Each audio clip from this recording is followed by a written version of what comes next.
morning mga maritis. So nataroy maritis kining kabahin aning panlusot nga transaksyon sa Kapitolyo. So kinsa ni mga buaya ron diha. So atong tan-awon mga maritis kung kinsa ni sila ang involved ani.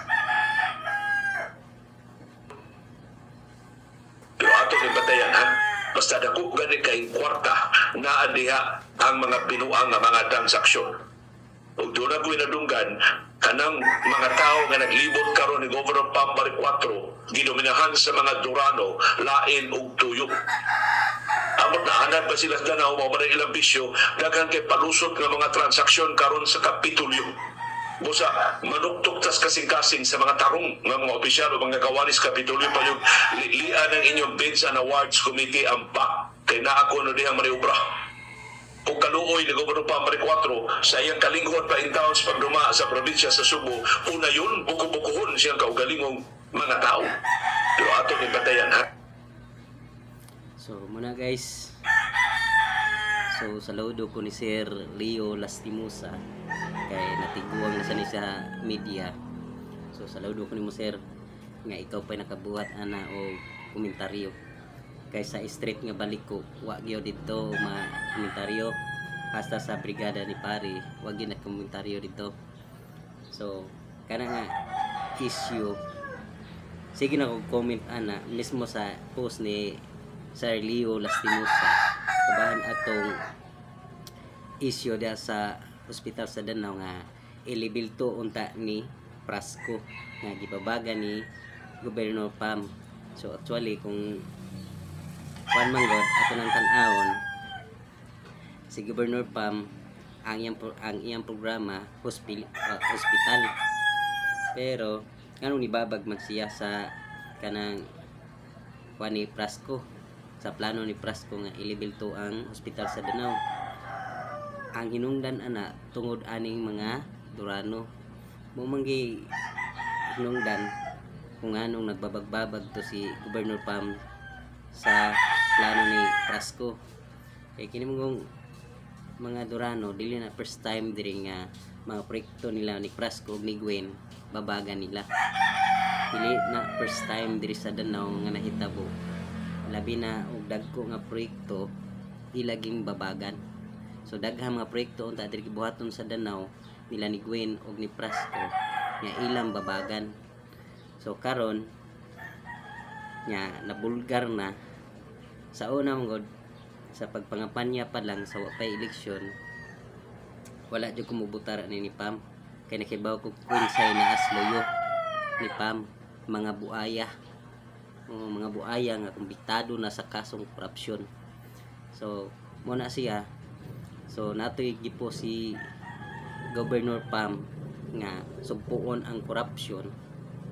Ito nag-comment ko dito nga saan man nimo pagsugpo sa korupsyon nga mismo nas imong luyo usam na kumbiktado sa korupsyon nya gihimo pag inimong sekretary, no? Saan yo pag kasugpuan na nga mismo nas imong likuran kanang buaya, no? So muna nga wala ko mubutar ani ni Pam. So pagtanaw na mo na ko ni Pam madadara gid siya sa Durano. Mo nang makaingon ko nga si Pam tuta sa mga Durano kay kini mong mga Durano proben antistid na diri sa Danao ang binuhatan. So muna nga kibaw mi kung unsay mga binuhatan sa mga Durano. So muna nga pag abot diha sa kuan nako mag-comment jud ko nga kini si Pam tuta sa mga Durano nga naman musunod man siya kung unsay ipabuhat sa mga Durano. Muna gingon ko nga si Pam tuta sa mga Durano. Una si Pam karon nagmahay na, pero kung sa tanaw nimo ang una akong ikaduha na akong vlog nga si Pam nga akong kuan dito karon nahitabo na nga inaana ang sitwasyon karon, nagkagubot na sila. Kaya kini mga Durano kusog manggamit, manggamitay og mga tao. Kini si Pam gigamit ra man ni sampol nato 2025 si Pam Duterte. Karon sila ang mga Durano nag-Duterte sad sila pag 2025. Ano man kung solid silang Duterte supporter nganong 2016 Grispo man sila. Nganong 2019 lahi man gyapon ilang suportahan. 2022 nganong Kiko og Lini man ang ilang gisuportahan. Wa man kasawd si Danao si BBM ug Sara. Kung Duterte solid Duterte pa sila. Karon 2025 nahimo na silang Duterte. Kaya wa man si Digong, si Sara ramay na So kung naa pa si Digong gidokol na ni si Sara siguro. Pero kuan man god kung tan-aw nang nimo si Sara sa tinhalag suporta o mga tao tungod sa iyang issue nga ipa-impeach siya.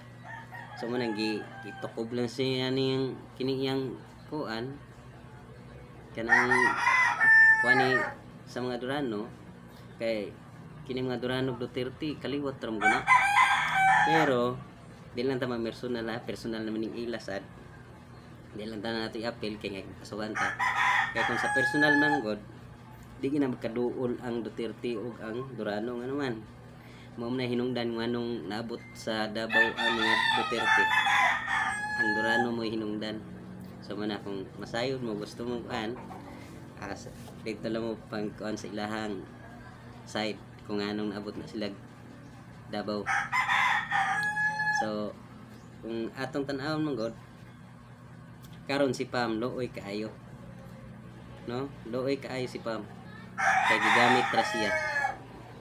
So karon hinaot ko nga dili ni ipa-delete sa mga Durano kay pilig ka nag-ipa-delete ang mga video, labi na yung video ni Leo Lastimosa basin sunod ani na akong makit-an tira na sa pikas ug maayo pay pambawi, no? So ang kanang mong gibuhat diha kanang pangdaot na ni Prasco, pangdaot nga to ni Gwen, ang nagmaniobra gid ana kanang naasloyo ni Pam. Kay karon 2028 nagplano gina silang mulansar diri sa 5th distrito or mulansar lain nga lansaran, no? Ning kamot gina sila panaot kay inig 2028 siguro na sila makadaog. Pero bisag kung saan panaot manggod ang mga tao na mo'y makukum kung kin sila ilang ganahan kay proven and tested sa 5th distrito ang mga Durano din na nakadaog maski dili Prasco ang mo lansar.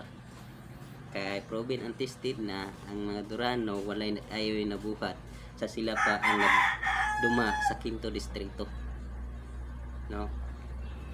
So kana guys ato nang bantayan kay daghan tang vlogger this Danao ingon sila nga vlogger sila ambot sa kag vlogger bigyan silang tinuod kay naa ra bay gitawag diri sa Danao nga Danao vlogger.